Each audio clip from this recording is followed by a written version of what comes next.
Ayan, isang magandang araw po sa inyong lahat and God bless you all.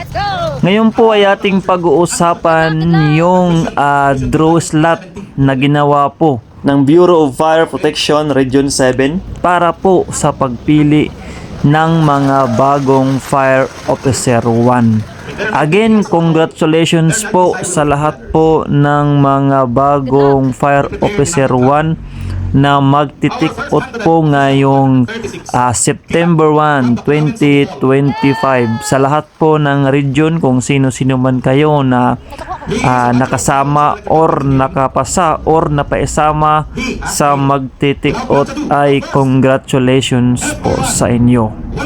So ayan, ito nga po sa video ito ay nakikita po natin kung saan ay nilive po yung draw slot na kung saan ay paswertihan kung sino po ang makakapasok or makaka-take-out o final na maswerteng magiging Fire Officer 1. Okay?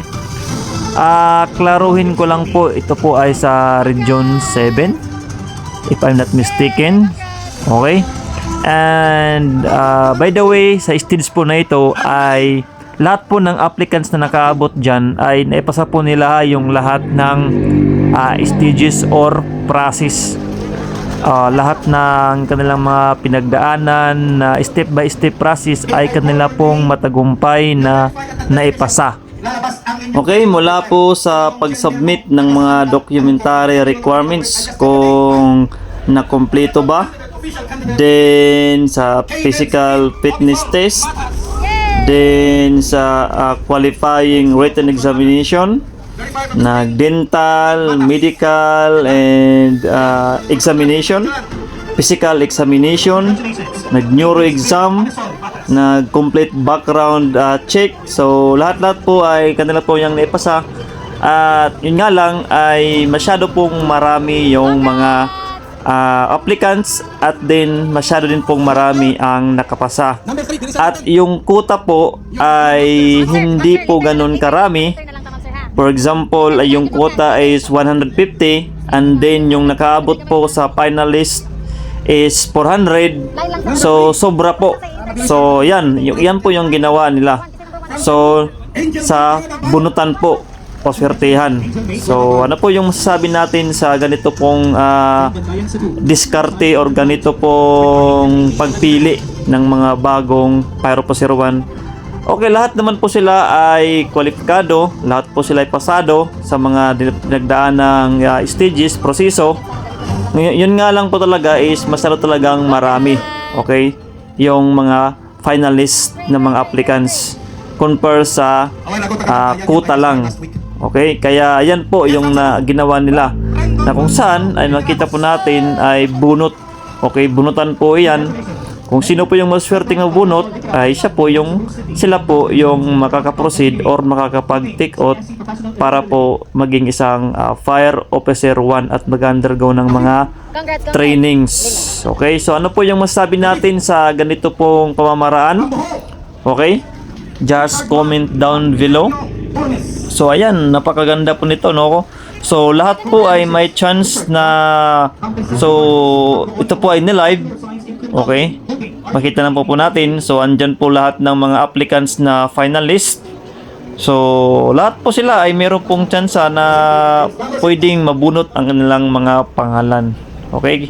Kung talagang malakas ka dito sa pagdarasal o malakas yung swerte mo, ay siguro ay mabubunot tayo. Okay? Ganun pa man, muli ay congratulations po in advance sa lahat po ng mga bagong Fire Officer 1 na magtitik-out ngayong September 1, 2025. Yung ibang region po ay nag-post na po or naglabas na po ng kanilang mga finalist na magtitik-out sa ngayong September na darating 2025. Ngayon naman po, ito ay yung iba ay ongoing pa. Okay, sa ibang region. At yung sa iba naman, ito nga po ay meron pong bunutan na nagaganap. sa video ito. Okay?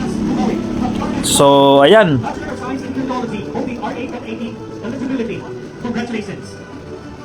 So, ayan. Sana po yung mga papalarin na makakapasok ngayong 2025 ay wag po nating sayangin yung slot po na naibigay or binigay sa atin. Okay? Wag po sana tayong mag-quit during trainings. Wag po sana tayong umuwi, wag po sana tayong magpasaway na kung saan tayo ay matatanggal dahil sa ating mga hindi magandang ginawa. Pagbutihin po natin, gawin po natin yung mga tamang bagay, sumunod po tayo sa instructions, sa mga proseso, ano po yung tinuturo sa atin. Wag po tayong magpasaway. Okay? At of course, ulitin ko, sana po ay walang mag-quit para po walang masayang na slot kasi marami po yung mga nangangarap sa slot po na yan kung tayo lang ay aalis or mag-quit. Okay? Ayan, good luck and God bless you all sa mga hindi po pinalad ngayong 2025. Huwag po tayong mag-alala, marami pa pong darating na hiring. Meron din pong sa PNP, okay, sa ibang agency. So marami po, pwede po tayong mag-try doon. Okay? Huwag lang po tayong mawala ng pag-asa, apply lang po ng apply hanggat pwede pa, kaya pa ng ating edad, ng ating kalusugan, okay? Laban lang po hanggang sa maabot po natin ng ating mga hinahangad at pangarap sa buhay. Sa lahat po ng mga nanonood at nag-subscribe sa aking channel ay maraming salamat po sa inyo. Mabuhay po kayo. Sana po ay yung mga aking ina-upload na mga videos ay nakakatulong po sa inyo. And sa lahat po ng mga nangangarap na pumasok sa uniform service ay ako po ay nag-upload ng mga videos, mga tips, okay? Sana po ay kung kayo ay mga bago pa lang dito na padpad sa aking channel ay don't forget to like, subscribe and share po natin sa ating mga kaibigan na nangangarap ding pumasok sa uniform service. Okay, by the way, ito po pala ay attrition quota and regular quota combined. Okay?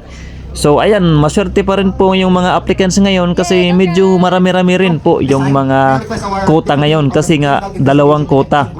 Attrition quota and regular quota. Pero of course, mas marami po yung regular quota. Okay? So, ayan.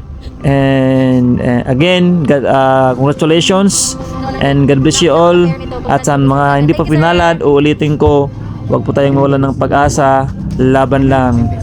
And yan lang po. See you in my next video. Yes, let's go!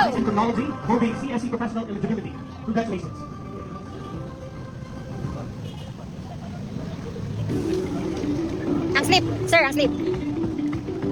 Slowly lang, slowly.